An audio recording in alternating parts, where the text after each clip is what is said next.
us as individuals on why we need to go to church is to find that connection, to find somebody to hold us accountable, to find somebody to exhort us to be a better person, to be more Christ-like.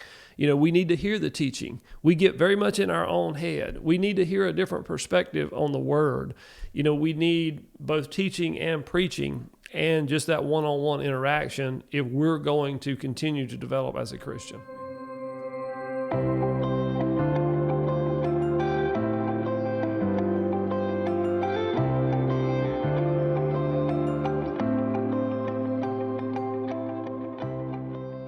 Hello and welcome back to the Innerfire podcast. We're glad you're with us today. Today we're talking all about church, particularly why you should go to church. We're going to be covering some of the reasons that we think church attendance has been declining for so long and talk about why we think people should go to church, addressing some of the common reasons that they don't. So we pray this podcast is a blessing to you. Where do you think we should start? Well, let's start by just acknowledging some statistics that say church membership has declined, but certainly even beyond that, church attendance has declined. Of the people that say there are Christians, I think by 68% of Americans consider themselves Christians. Only about 43% of them regularly attend church. There's a statistic. If you just go back, we could quote a bunch of statistics from the Pew Research Foundation and Barna and other people that show clearly church attendance is declining. We saw coming out of COVID that, churches' attendance went down greatly in COVID, and then it has not rebounded in the most part back to pre-COVID levels. So why is that? And, it seems like the most basic question that we're really discussing is why you should go to church. And so why are these statistics dropping off? What has changed? Has something changed? What can we do to stress the importance of going to church? Is going to church even really applicable in our society? Things have changed. Information age is different. There's so much more stuff available to us. But previously there was a time when if you were going to hear a sermon, you went to church. Right. You don't have to do that anymore. Right. There's hundreds and thousands of millions of sermons online. You could spend the rest of your days online listening to sermons. So we want to discuss some of that and talk about why an in-person church meeting is still a requirement, is still necessary. Right. So a way to explain those statistics is to say that, there are just fewer Christians in the society, therefore, naturally, there are fewer church attendees. And while that is the case, and it does account for part of the decline, it is also the case, I believe, from the statistics, that even among Christians, the percent of them that attend church is also declining.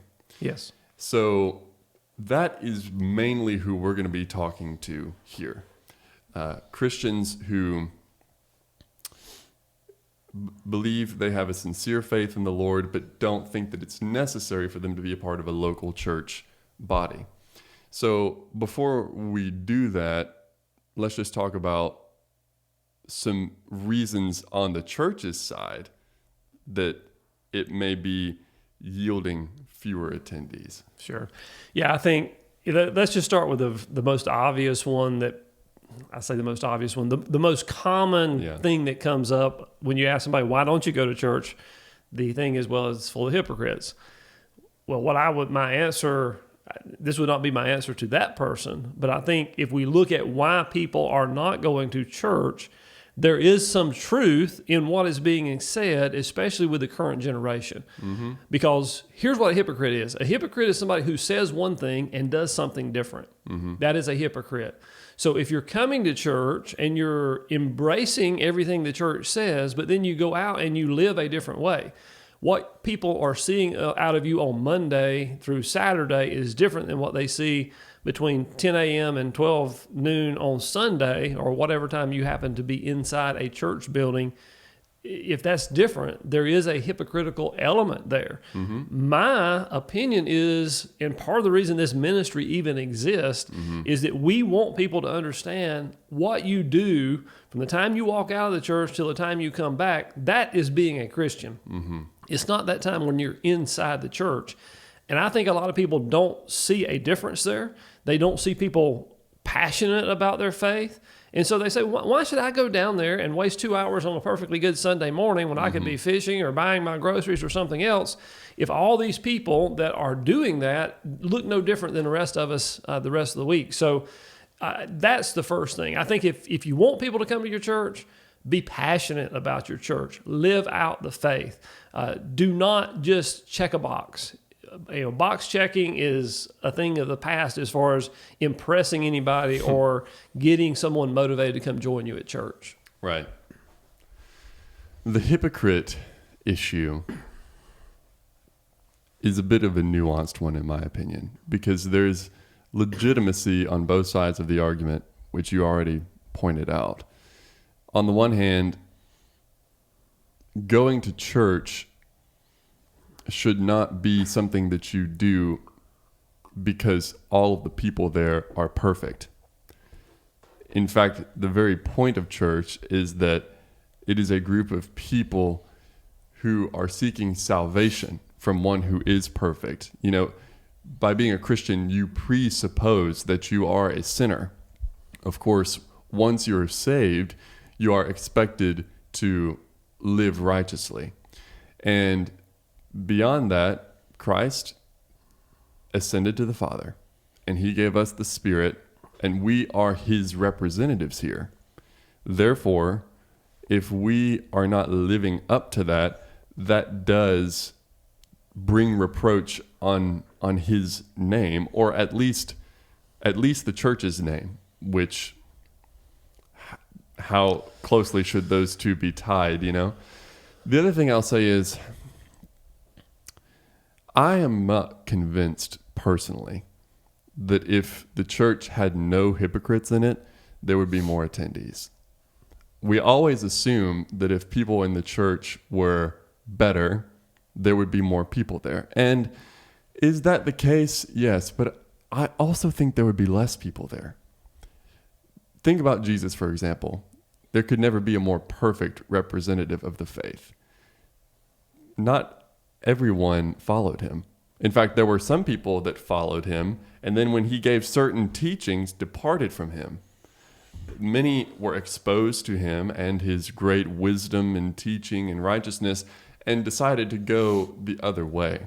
So, a lot of things to consider here, and I suppose for these reasons, I don't jump to conclusions immediately when I hear such arguments. Well, what I would say is, what you're really saying is there's two types of people attending church. There are your box checkers.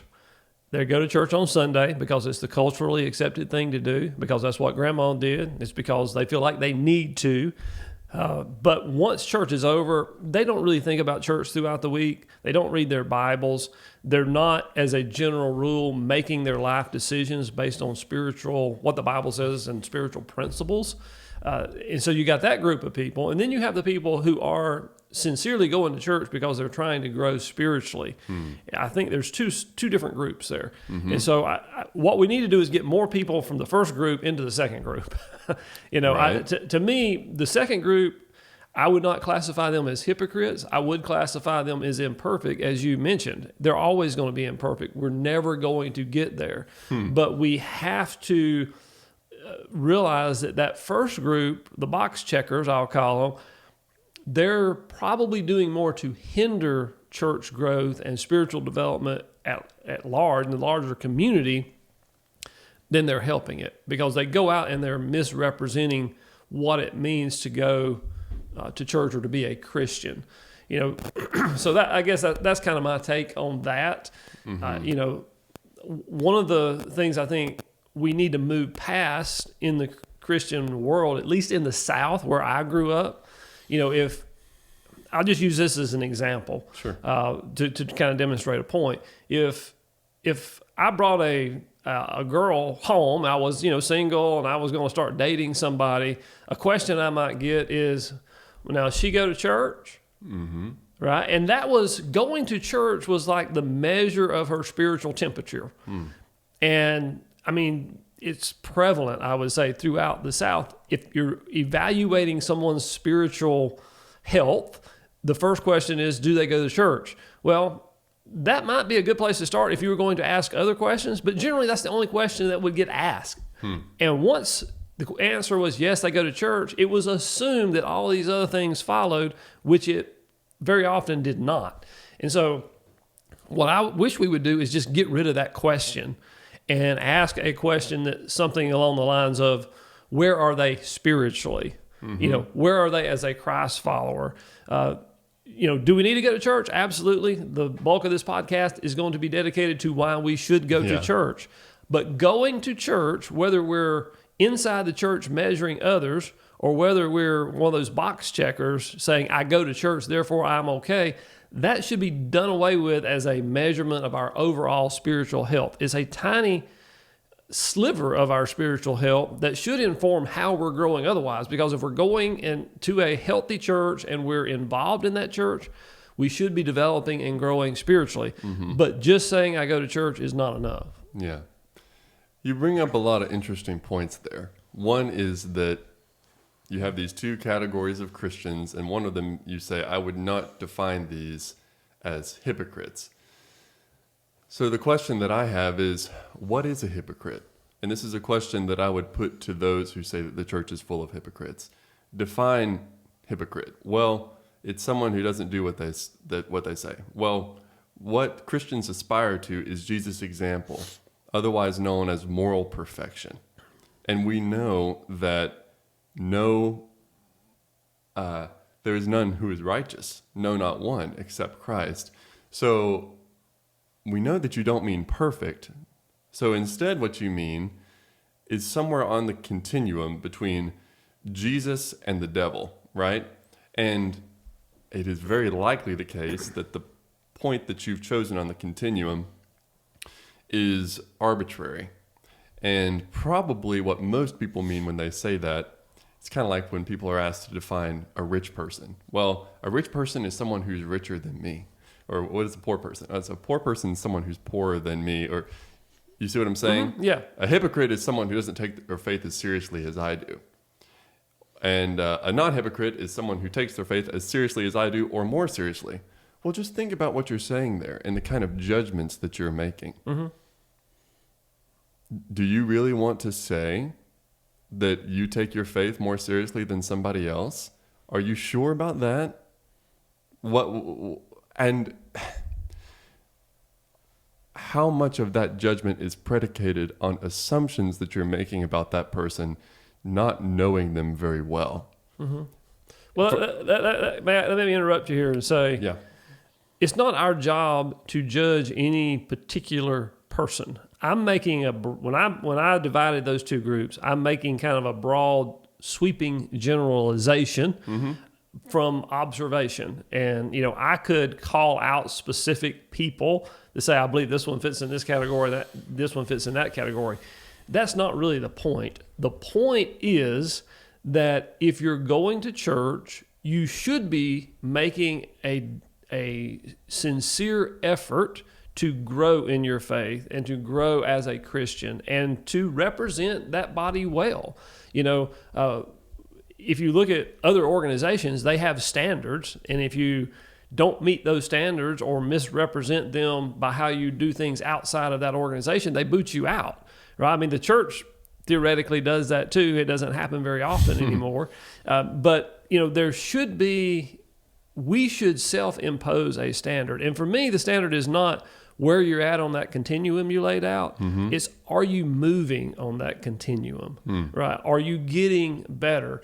There's probably some line out there that, everybody has a different mark. If you get on this side of the line, maybe you're better. But, I like to see people moving, even people that have been in it a long time. We're never going to get to that perfection, but we should be inching towards it. Mm-hmm. We should be at least applying ourselves to move toward it. Even if we're unsuccessful, we should be striving. Paul said he was striving toward the mark of the high calling. That's what all of us should be doing.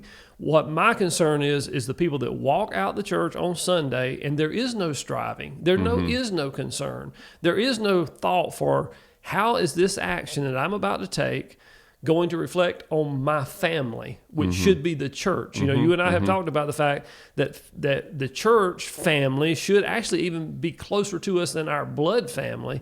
So how is this action that I'm taking reflecting on my family? How is it reflecting on Christ? The words that I say, the actions that I take, how I do other people. And so when I see people who seemingly have no concern for that, that's the group I put into that box checking group. Or the people I put into that group. Yeah. I'm remembering right now something John Schoenberger said when he was on our podcast in response to the criticism, well, church is just full of hypocrites. He says, well, don't come. We don't need another one, right? How do you know that you are not a hypocrite yourself? And even if you're not a hypocrite, how do you know that you don't look like a hypocrite to others? So that's a good question to ask. The other thing I'll say is when we're looking at these statistics, there may be reason to believe that what we're seeing is not so much a falling away, but more of a pruning. For sure. So let's just accept for the time being your framework of the box checkers and the sincere people. Well, what if it's simply the case that the box checkers are no longer coming and the sincere people are the remnant that's left? Well, if that's the case, is that such a bad thing?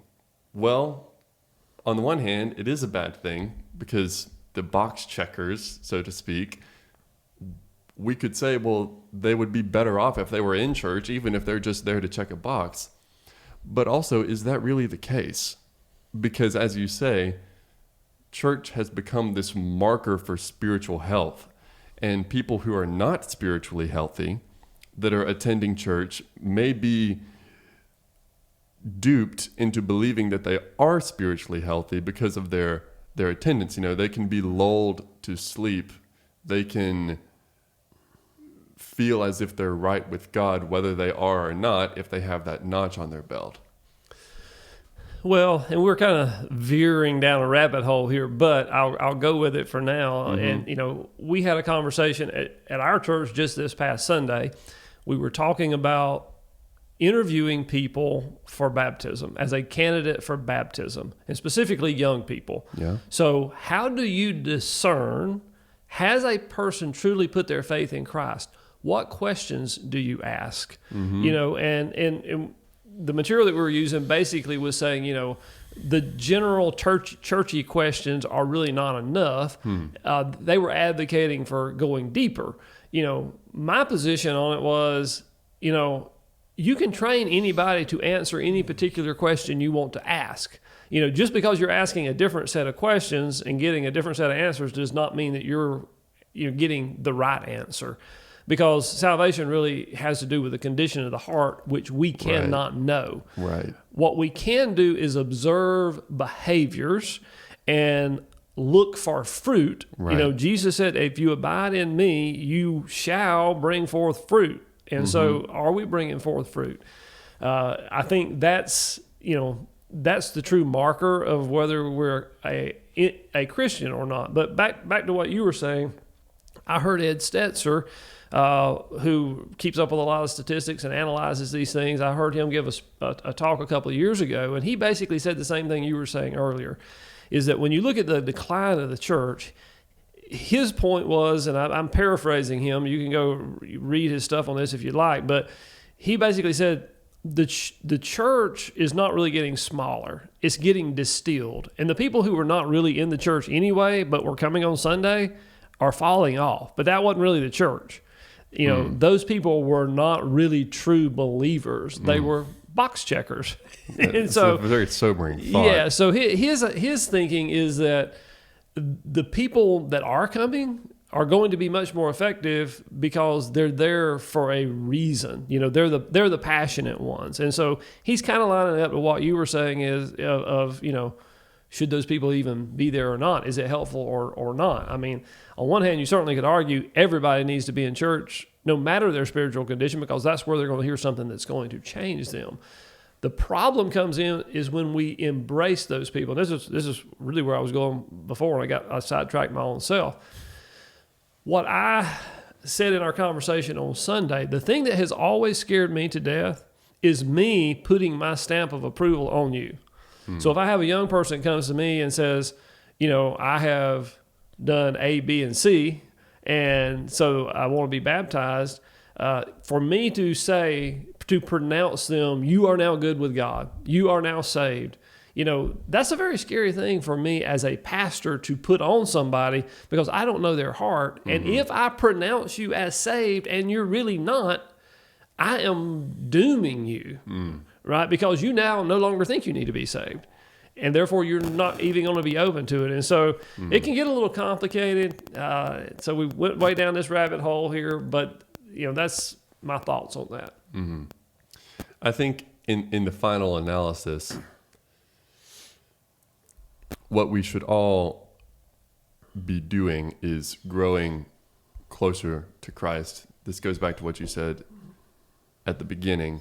It's getting the people over here to become more like the people over here. But really what that means is become more like Christ. Right. And I think that what we're tasked with doing in this podcast is explaining how that process does not really happen outside of the church. That is to say, not a part of a local body. I mean, are there certain life rhythms of a Christian that can be observed outside the church? Yes. As we say, most of the Christian life happens when you're not with your church family, but still that church family is essential. That is our thesis, essentially. Yes, and we're going to get into that. I want to make a couple other points about why I think maybe people don't attend church before we get into the why you should attend church, which we're getting there. So I think one of the next things is we have stopped challenging people. We're scared to get theological on people. Right. And our church services have become very shallow. And I think people crave something deeper than that. The problems that we face as humans are very difficult, complex problems that shallow theology and shallow religion will not give answers to. Right. We need some depth. We need to dig down till we hit the rock and then plant our feet on the rock. And so I would just encourage teachers and preachers and pastors, go deep with your people. They want to be engaged mentally. Yes. They want to be challenged. They will eat that stuff up, I believe. Yeah. They can handle it. They can handle it. Don't be thinking you're the only intelligent person in the room. Yeah, and I know that Paul said, hey, when I would have fed you meat, I couldn't because you weren't able to handle it. Well, there's some people I feel confident in your church that can handle some meat, so get off of the milk train. Pull the bottle out of their mouth and start feeding them some meat. And, I think people will respond to that and they will grow, when they get more substance to activate their growth. I think it will enable it. So that's one thing I would encourage people on. And you got any comment on that before I go to my next point? The people who are ready for the meat are starving in our churches.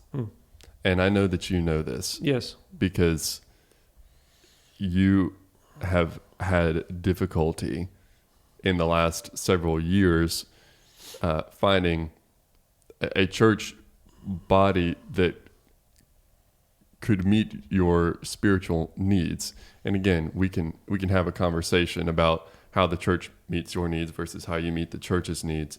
A church meeting your spiritual needs is not the only thing to consider.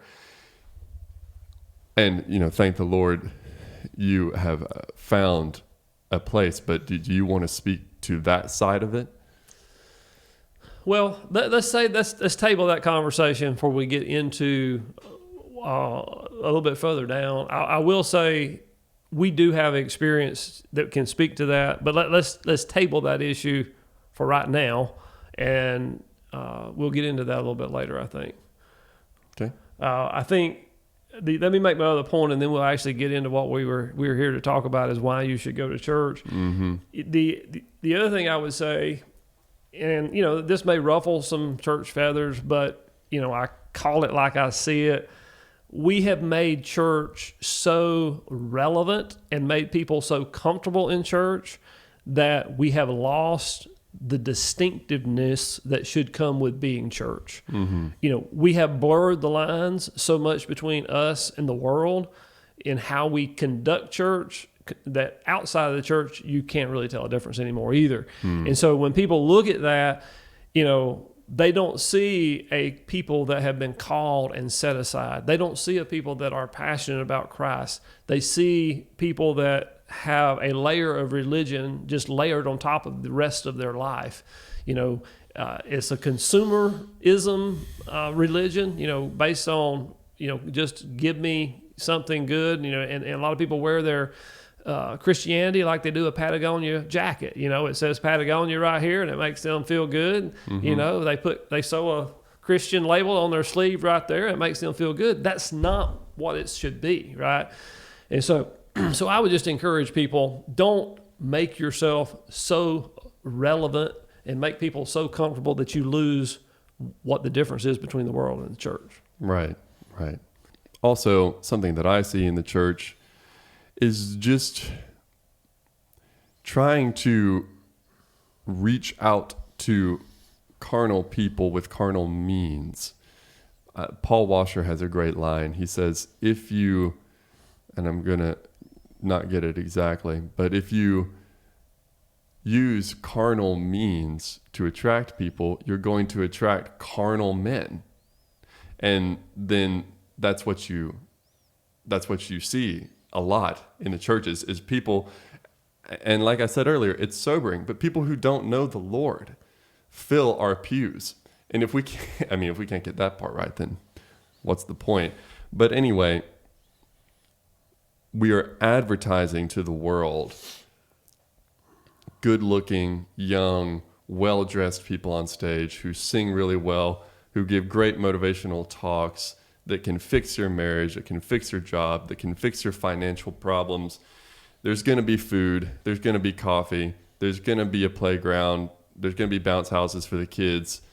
All of this kind of stuff, when in reality, we have the best thing in the world, and that is Jesus Christ and Him crucified, and the reconciliation with God that was bought for us there, and we're not making that our dominant selling idea.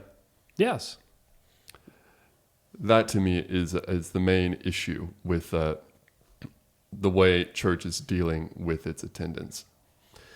I agree. I got a lot I could say on that, but I think people just need to contemplate what they're doing, what their approach is, and make sure they are keeping that Jesus Christ at the center and the forefront. The old saying we used to have was, if you get them here with pizza, it'll take pizza to keep them. And so, can you, I know the message, get them here by any means possible so they can hear the gospel. Well, there's an argument to be made for that, but it's probably not an effective argument. I have found just out through my own personal ministry is that you need to find people that want to be helped before you can really help them. Mm-hmm. If people don't want to receive help, you're wasting your time. If they want all the goods the church has without taking the life change through Jesus Christ that the church has, then you're not going to accomplish your mission. So anyway, we could argue the backs and forth on that for a whole podcast, and I know there's probably a lot of people out there right now with ruffled feathers and raised talons, but I think it's something people really need to contemplate. Yeah. Lord willing, we will have an article that deals with the seeker-friendly movement coming out soon. So you can keep your eye out for that if you want to hear more about our thoughts on these things. Yeah. Okay. So let's talk about why you should attend church, and specifically in-person church. We'll talk about the woes of online church a little bit later in this podcast. But let's just start by saying this. Throughout the Bible, you as a believer are commanded to gather together with other believers in what we would call a church. And let's make sure here we're making a distinction. When we say attend church, we don't mean come to a specific building that has a church label on it. We're talking about gathering together with other believers for the purpose of teaching, training, edification, exhortation, all those things that come with church. Let me just read a couple of passages directly from the scripture. Let us consider how to stir up one another to love and good works, not neglecting to meet together, as is the habit of some, but encouraging one another. And all the more as you see the day drawing near. That's Hebrews 10, 24 and 25. Out of Acts chapter 2, in verse 42 through 44, it says, "And they devoted themselves to the apostles' teachings and the fellowship, to the breaking of bread and the prayers. And awe came upon every soul, and wonders and signs were being done through the apostles. And all who believed were together and had all things in common." So those are just a couple of places in the New Testament specifically where it talks about gathering, some of the benefits of gathering. But throughout the New Testament, we see, gathering is in places actually commanded, as we read here, don't forsake the meeting together. But throughout, it is implied, this is what you should be doing. This is the function of the church. There are so many commands issued that are directly speak to how you conduct church, who the people in the church should be, all these different teachings. And so to think that you shouldn't be a part of that would be very dismissive of the teaching of Scripture. Yeah. Those are good points. Christianity is not something that is done solo. There's really no precedent in Scripture for that. Even Elijah, he thought that he was going solo, and the Lord reminded him, "You're not. There are others." Well, going solo is a trick of the devil. I mean, one of the main tools of the devil is he likes to isolate us. Yes, it's no different than a herd of wildebeest running through the African plains. If one gets split off, he is most susceptible to all of the predators who would run him down. We need each other to succeed. And when we start thinking, I'm the only one, I mean, we got the perfect example there you just mentioned in the Bible. We go very bad places mentally and spiritually, and we just don't need to let ourselves get there. There's a reason we gather together. Yeah, and this is a temptation, I know, because I myself experience it. But if you're saying to God, "Lord, why haven't you put any believing people around me? Why am I the only one?" You might just want to stop for a second and really evaluate that claim and really think about what your motivations might be behind saying such a thing. Yes, we are fighting a spiritual war here, and it's the difference between fighting as a single person and fighting as a battalion. We know in martial terms, there's no comparison between the two. There's strength in numbers. Absolutely. And we need to get organized. We need to get together. We need to make our efforts joint. Yeah, we need to do that in a way that is real, that goes deep. We need that connection that goes beyond the surface. We mentioned earlier about the church being a little on the surface. When the church comes together, we just need to do that. Us as individuals, on why we need to go to church is to find that connection, to find somebody to hold us accountable, to find somebody to exhort us to be a better person, to be more Christ-like. We need to hear the teaching. We get very much in our own head. We need to hear a different perspective on the word. We need both teaching and preaching and just that one-on-one interaction if we're going to continue to develop as a Christian. Mm-hmm. And we need to observe the sacraments, baptism, communion, all of these things that are laid out in Scripture. Many of them cannot be done in the capacity that they were meant to be done outside of a church body. So even if you don't think that gathering with others is important, do you not think that those other things are important? Church is the place where those things happen. And this is why, in my mind, commands to gather with other believers are not replete throughout the Bible. We have Hebrews 10:25, and that is a command, and we should pay attention to that. But it is implied in such that you can't really fully live out what God has told you to do in many areas unless you are already in a local body. Yeah, absolutely. And so I think maybe if we I'm just thinking, what would be the rebuttals here? We're going on we're saying a lot of things, but I'm thinking there are people probably saying, I have study helps at home. I read different viewpoints. I listen to different sermons, mm-hmm. right? So I'm getting this. When I listen to my sermons, I get exhorted. I don't really need to go join myself to a church body to live out the Christian life. What would you say to that person? I would say, whoever it is that you're reading, whoever it is that you're listening to preach, what do you think they would tell you if you asked them if you should go to church? I guarantee you that 99 point whatever % of them would tell you ought to go. In fact, many of these people were church leaders themselves. So the question is, do you take them seriously or not? If you don't, then why are you reading them? If you do, then you should be faithful to what they would suggest you do regarding church.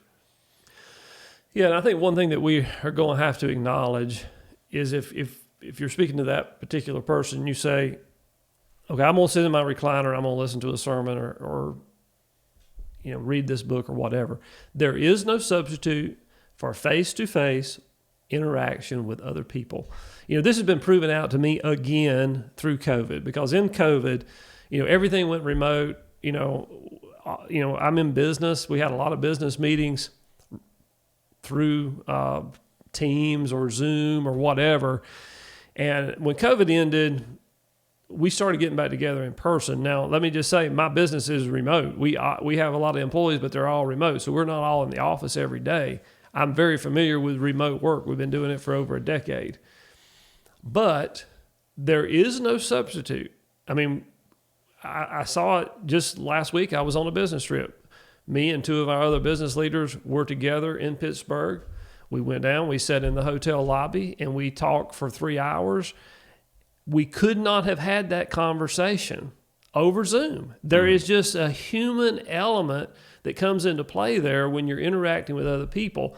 And what we're suggesting is that the person that says, I don't need to go to church, I can listen to a sermon or read a book or whatever. They're not even interacting with somebody over Zoom, right? They're just reading on their own, which is a even further notch down than actually having an engaging conversation, looking somebody in the eyes, seeing their facial expression, seeing what their body language is saying back to you, and then having that give and take on a particular subject. There is no substitute for it. We can say what we want, but that's my firm belief. Right. And generally when it comes to this conversation, what I always say is that the conversation really exceeds the scope of this podcast or this article or whatever. And I think that that's also the case here. I don't think we have time, nor should we, dive into all of the ways that moving our most important life experiences online is negatively affecting us. At some point, I believe we will have that conversation. But the point is, we are moving our most meaningful experiences online. These days, online is where people go to fall in love. It's where they go to fight. It's where they go to learn. It's where they go to work. It's where they go to play.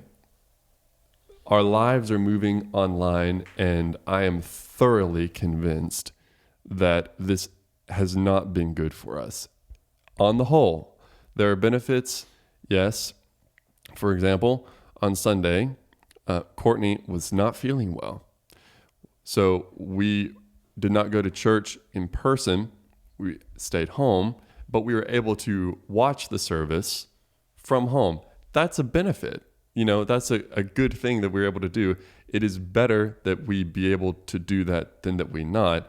But for that thing to then become the substitute for in-person attendance, that's not helpful.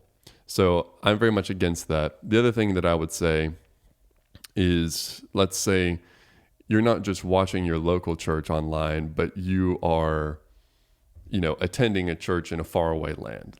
For example, Courtney and I love to listen to Charles Stanley's sermons. Well, he was the pastor of First Baptist Atlanta, and though we always glean from his sermons, Charles Stanley cannot hold me accountable. Charles Stanley cannot baptize me through the phone. I can't take communion with Charles Stanley. The majority of his role as a pastor, the things that happen outside of his sermons, he can't do when we're just listening to him. There's more to it than that.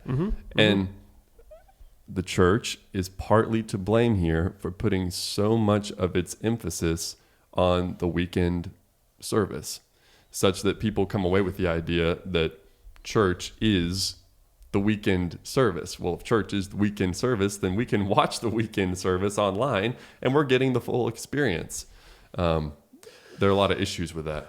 Well, that goes to the fact that church has become a spectator sport. So, if we're just a spectator, we can watch it online. It's no different than watching the Super Bowl on TV, supposedly. We're still enjoying it. We're still getting something from it.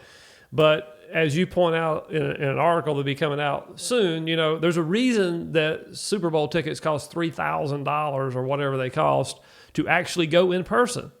Why don't they charge you $3,000 to watch it on TV? It's not the same. It's not the same. There is a difference in being there in person. The human element just doesn't translate through a screen. And so, what I would say is, through COVID, every church that I know of went online in some form or fashion. I do not even know of a church that didn't put their stuff online. And so it became such a trend, and people got comfortable going to church in their PJs, sitting on the couch, drinking their coffee, whatever, and they just never went back. And what I would say is technology has enabled us, people that are homebound, for us to reach them. If you're physically cannot get up and go to church, this technological advancement we've had is a wonderful thing. You can at least see what's going on at church, even if you can't be there to actively participate. But if you're not a homebound person, get up off the couch and go in person to church. I mean, you need that personal interaction. There is no substitute for that. Get involved, hug somebody's neck, shake somebody's hand, hear somebody else's story other than just listening. We can't, church was never intended to be a spectator sport. We have to get involved. You have to be there in person to really do that. So let's hang on that for a minute. Church is a spectator sport. This is a reason that some people do not want to go, because it seems that all we do is just sit and watch. It's not participatory. So there are a couple angles we could take on this. One, we could blame the church leadership for not encouraging participation on the part of the congregant. I'll just talk about this because this is sort of my area of expertise. Music and worship, for example. what has happened over the last 50 years. The sanctuaries have no windows. They're dark while the worship team is up there leading. You can't see the people around you. You can't hear the people around you because the music is so loud. Basically, it has moved more into something that is intended to be watched rather than something that is intended to be participated in. Mm-hmm. The emphasis on the congregation's action has diminished. These are errors on the part of a church leadership, in my example, making unwise decisions with how the service plays out. Mm-hmm. But on the other side of things, regardless, there is plenty that you can do at church. And of course, we know that you can always get involved with church. You can become a part of their outreach and care and whatever other kind of ministry they offer. Mm-hmm. But even if you just go on the Sunday morning, there's still stuff for you to do. And a lot of that comes in the interactions that you have with the fellow members before and after. Are those just throwaway interactions just to get past them so you can get to your seat and hopefully not have to really talk to anybody? Mm-hmm. Or are those opportunities that you take to build each other up spiritually? Well, building each other up is kind of scary. It's something that requires a degree of trust, a degree of knowledge of each other. And again, if you don't have that relationship, if you're not as close as family, then that is going to feel weird.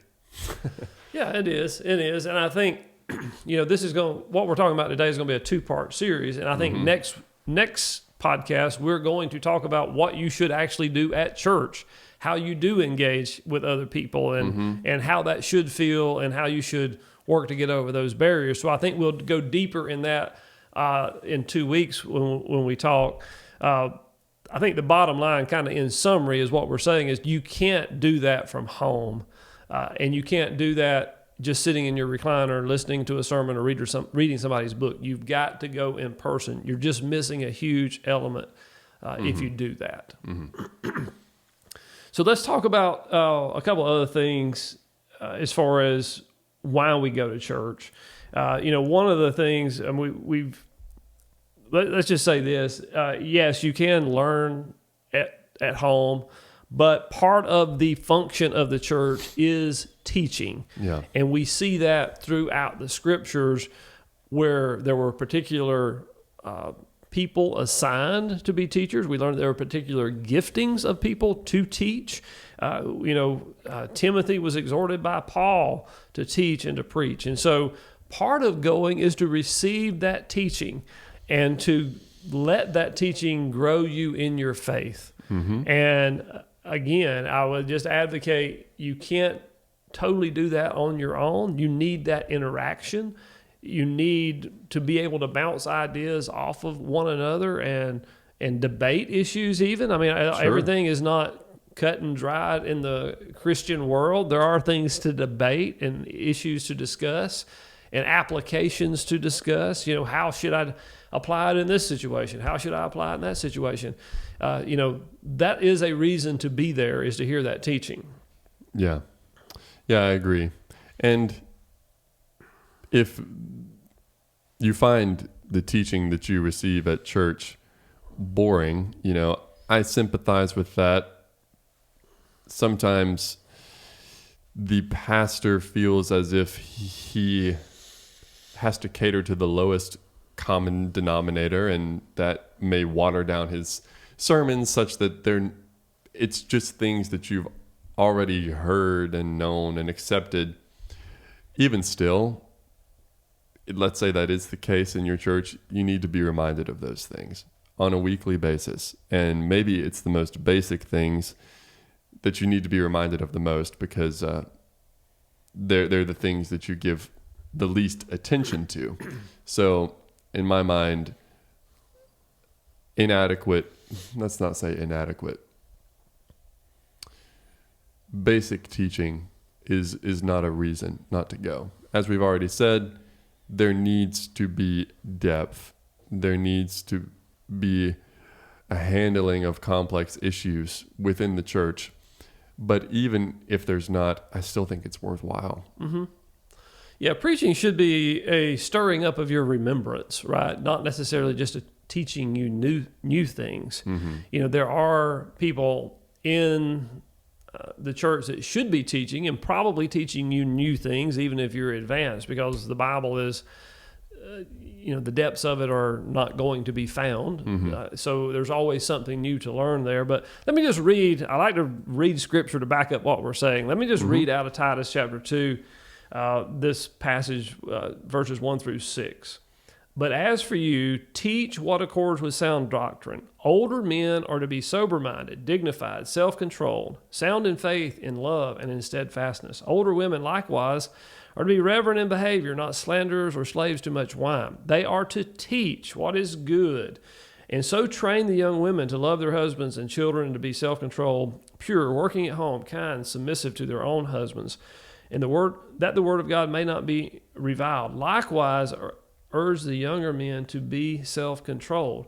So there's a picture here of the older ones teaching the younger ones. Mm-hmm. And a lot of the things that are called out that are to be taught here are much better taught with a back and forth, with examples given, with personal experiences given.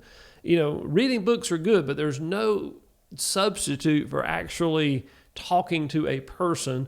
And, it's those personalizations of the teaching, I think, that really brings it home and makes it take root in us. Mm-hmm.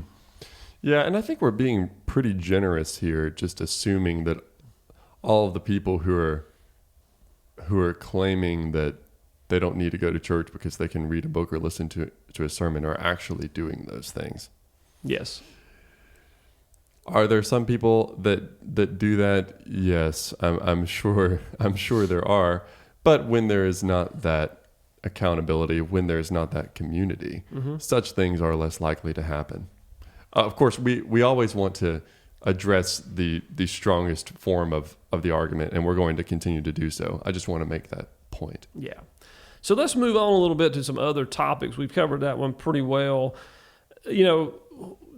When we gather together, beyond the teaching and the preaching and the learning, there's something about being together corporately to worship and to pray together that we cannot conjure up on our own. Mm-hmm. And I pray that everyone has had an experience of that in a church. If you haven't, I pray you will soon. But I certainly have been in church services where you feel an overwhelming sense of the Spirit of God in the place.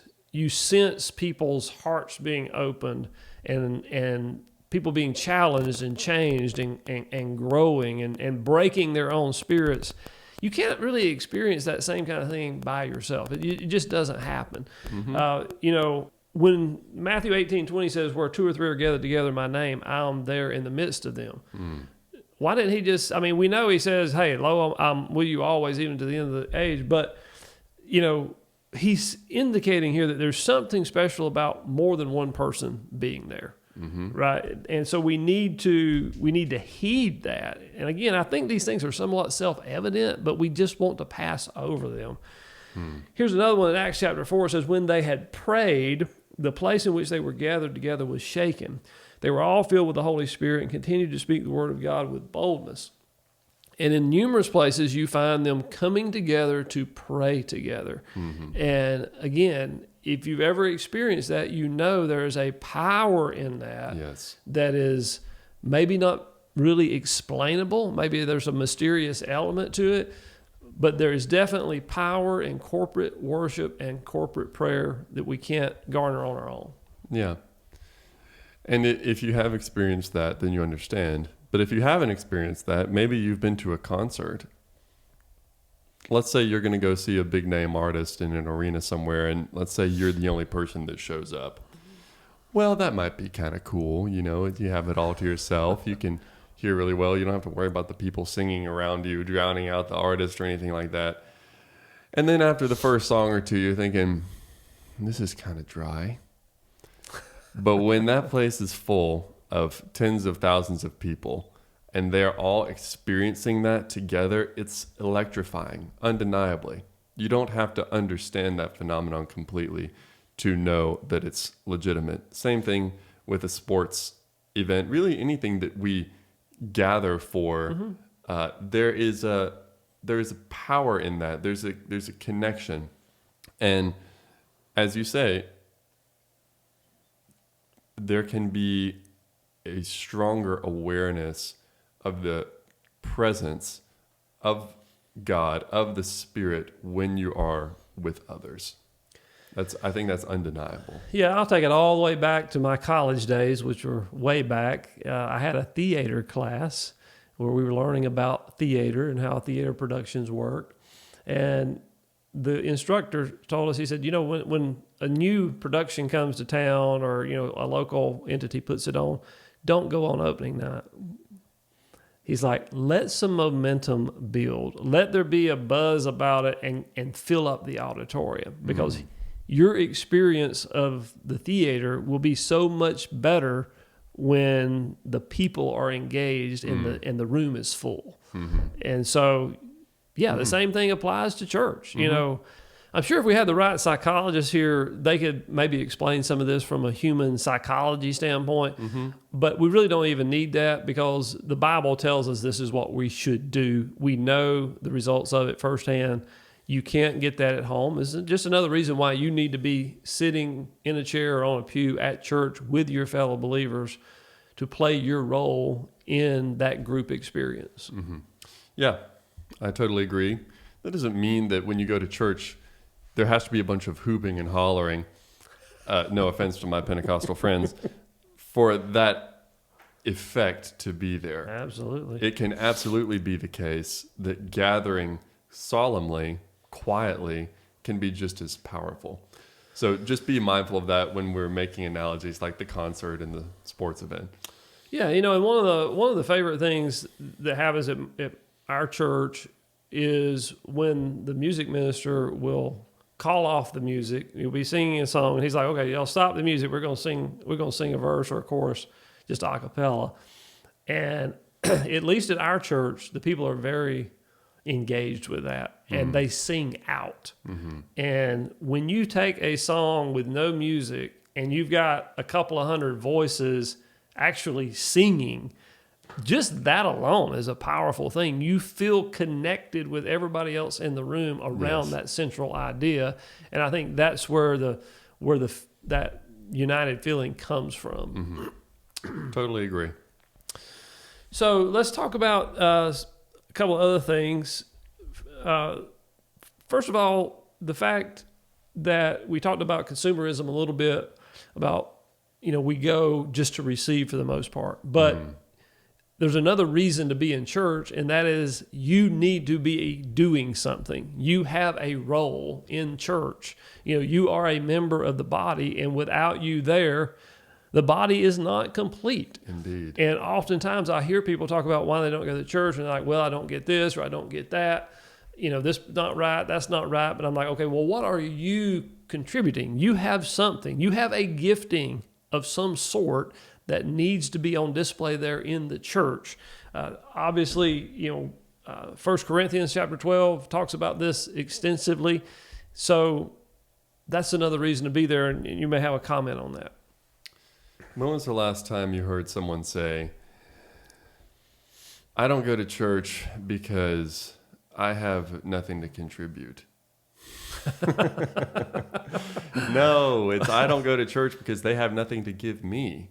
Right? A good question, and this is particularly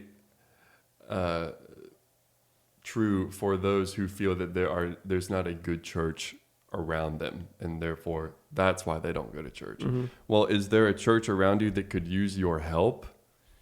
Christ came not to be served, but to serve. Now, is it important that you receive when you gather with the others? Yes, and if you're not receiving, there may be a problem there. I mean, if you're not receiving, if you're only giving and you're not giving back, you're not getting anything back, there's simply a practical issue of a lack of sustainability there. That's not how a healthy relationship is defined. So you need both, but it is better to give than to receive. It is good for your soul. It trains you spiritually to go out and do the same for the world. And I think when we see that we're helping other people, just like you said, it's better to give than to receive. When you see that you are having an impact on somebody, that fills your bucket. I mean, that provides fuel that you need to go on. Mm-hmm. And so if you're just there as a spectator, you're not going to get that, right? We teach a Sunday school class. We get to share our life experiences with a group of young people, and that's helpful to us from the standpoint of it reminds us of the good things God has done in our life when He's been powerful on our behalf. It makes us, have a remembrance of the faithfulness of God over the years. It causes us to study more, to know what we're saying to this group of people. There's just a lot of benefits that we get out of giving, and so you need to be there to give and to participate. Mm-hmm. Yeah, I agree. A couple other things. The work of the church goes beyond just the walls of the church. We have a mission, a corporate mission as a church to serve the underprivileged, the widows and the orphans, those that are in prison. We have been given a mission in that way that is very difficult to fulfill on our own. But united with others, pooling resources, pooling expertise, pooling together all of those different things enabled us to serve others in a way that we simply cannot do on our own. Mm-hmm, mm-hmm. Yes, and this is another thing that is nearly self-evident in other areas of life. Like you take business, for example, or don't even take business, just take a charity. That's a little bit more like church. I can go into Nashville this afternoon. It's replete with homeless people. I can go find them. I can go talk to them. I can maybe give them something that I think will meet one of their needs, and I might have an impact that way. And that might be a good thing for me to do. But if I go down to the Nashville Rescue Mission and I say, I'm here to volunteer, let me help you guys do what you're doing, my efforts are going to be much better spent there. It's going to be safer. The process is going to be streamlined. I'm going to already have access to people who know that they need help and are seeking it. These are the benefits of organization, and that is what church offers. When you serve through a church, it is more likely that the service that you give, unless your leadership is just totally incompetent, is going to be a better use of your time than whatever it is that you're doing yourself. Once again, that is if you're doing something alone to begin with. Yeah, and I would say if you feel your leadership is incompetent, then step up and be the leader.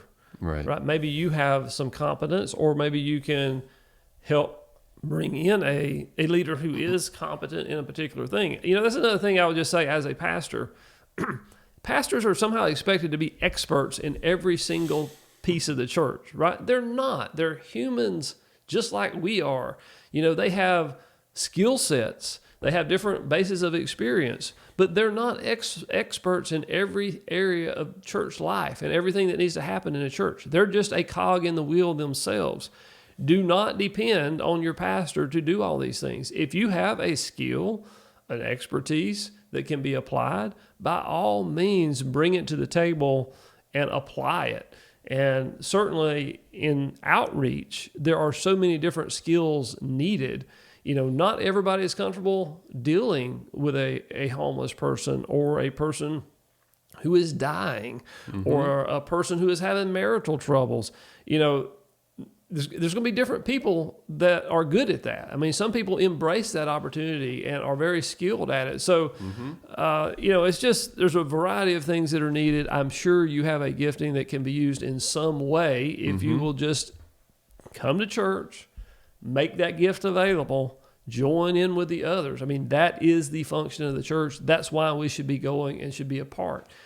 We've already said it when I guess I'm repeating myself, but if you're serving an underprivileged person or a person that has a need, I'm talking about outside the church, widows, children, those in prison, those kind of people, you're talking about giving perspective to your own life, increasing the joy in your own life. Those are the way to do it. We think we got it bad sometime until we go out and we see somebody who's really got it bad, and we're able to help them along the way.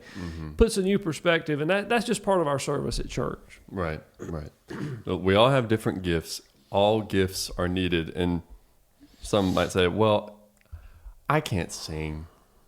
I can't preach. I don't have one of the churchy gifts. I have one of the normal people gifts. Churches need plumbers. Churches need electricians. Churches need administrators. Churches need people to decorate for special events. Churches need people to plan special events. Pretty much anything that is done in the private sector, there is a place for those skills in the church. And even, I say in the church, you could still serve through the church. Not all service goes back into the church. You can minister to people by, doing plumbing for the underprivileged. That's just an example. Yes. Right? And the church helps you find those people. They help you get in touch with them. It's just an organizational framework through which you can use your gifts, whatever they are. I think that's a huge point. I think sometimes the church gets too inwardly focused, and we think we have to use our skills serving the church, when really the church should be outwardly focused, serving those in the community. And when you look at it that way, there is no skill set that is not needed. Right. So yes, very good point on that. A couple of other things to hit on. The sending out of missionaries. This is something that's difficult as an individual. Yeah, you can send a check as an individual, but if you're going to, send a family on the mission field, that's going to be very difficult for a person to support them. It takes a united effort. That is part of the function of the church. We see that in the early church, sending out Barnabas to Antioch, and sending out Paul and Barnabas and Paul and Silas on missionary journeys. That goes all the way back to the early days of the church. Still, obviously, a function of the church, and something best done when a church is united in that effort. Yeah, I agree. And churches can also help. Well, they can help plant other churches in their community, as well as in the far reaches of the world.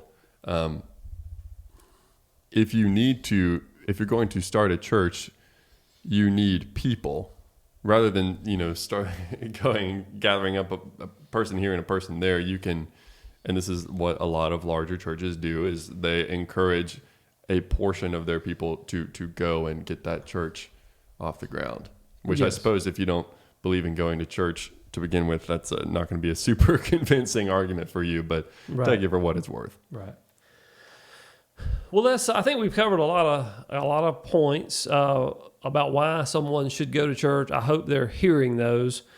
Let's answer one more question for someone. I think we've dealt kind of with the online church enough. We don't have to touch that subject again. But what if somebody says, hey, there are no good churches in my area? And we kind of tabled this earlier because I want to come back to it. This is something that I can speak to. Not because there's necessarily no good churches in my area. I don't want to put that on churches, but over the course of our lives, having lived in different places and traveled around a lot, there have been times when we struggled to find a church that we really fit into what they were doing. Right? A lot of different ways to do church, and we felt like a lot of times we were, shall we say, a square peg in a round hole. But we have tried to take the mentality of, okay, maybe this is not the perfect fit for me, but where can I apply what I know in this church to make this church better? And so, just saying, well, there's no good churches around here is not a very valid argument for not going. Mm-hmm. And I'll just say this, with all transparency, when COVID hit, we were transitioning churches. We had felt not a good time to transition. Well, no, churches. we had felt like it was time for us to move on for some various reasons. Nothing against anybody in the church, or just some incompatibilities, I would say. And so we started looking right about the time COVID hit. Well, a lot of the churches shut down, and so I do feel for people who are in that circumstance, because coming out of COVID, we're like, okay, we need to get back as part of a body. Churches are starting up and going again. It was a difficult period. But it is difficult when you don't know anybody to walk through those front doors. Even for somebody who's been in church all their life, it can be difficult to walk in, and everybody turns and like, who is that? And you don't know anybody. And, hopefully the people in the church make it more comfortable. But just trying on a new church, is how a lot of people view it. And it is a difficult process. I don't want to minimize it. But you have to find a way to push through that and look for that church where you can get plugged in. It's not necessarily, as we said, from looking at it from a consumer viewpoint, but it's where do you best fit with what the church is trying to accomplish and what your own giftings are. Right. And this is, of course, something that should be done in a lot of prayer. It should be done carefully. You should go to a place that you feel the peace of the Spirit about going to. We're just in a unique situation in modern society. Since the advent of the car, suddenly we can go to all of these different churches. The word local has changed its meaning. Courtney and I go to a church that is not in the town that we live in. There was a time when that would not be a possibility. So with this technological advancement, we have to be wise in these decisions. I would say it's important that I'll say, try to be as close to home as you can, because that's going to give you a greater opportunity to have relationships with the people in your church and to serve the community that your church is in. If you are driving to church an hour every day, it's going to be tough to really maintain friendships with the people who are there, or to get involved in the various outreach programs that your church has. So yeah, just a church being local is something that makes it a good church. It's like, well, it's practical, right? I mean, you can run into town for coffee or whatever without having to drive an hour to meet somebody, or just attending services is just a lot more convenient. It's a time saver to have one close by. It's a practical matter. But if you do have to drive an hour, you shouldn't let that be an excuse. We drive an hour to a lot of things. Yeah. So we shouldn't let that hinder us. And I just want to say, in a lot of the conversations that we've had, I don't want people to think, well, you've just been in church all your life. You haven't, you don't understand this. Well, no, I've served in a church. When you are a pastor and you step down from that pastorate, you had to find another church to go to. There have been many times during John and our lives where we were between churches for various reasons, moving, stepping down from a pastorate, COVID. And so I can tell you, in those gaps of time, you can very quickly get used to not going. You can get used to having your Sunday back, right? And lose sight of fact of all the benefits of going. Certainly COVID was the most extended period of time where we had ever not been directly associated with a local church. And it is easy to flip on the TV or to turn on the computer and watch, whatever church it happens to be. There's a lot of great preachers out there. And so it's easy to make all the arguments that we made before. But I can just tell you, again, from experience, when you push through, when you get back to that local body and engage with them, it is so much better than sitting in your PJs watching it or not going at all. Yeah. And I'll just say for my part, in the 4.5 years that I went to college, I did not have a church family in any official capacity. I was in a singing group that was very demanding on time. We were gone most weekends, which of course kept me from going to church. And on the few weekends that we were home, we were so tired that we did not necessarily want to get up and go to, like you say, a church where you don't really know anybody.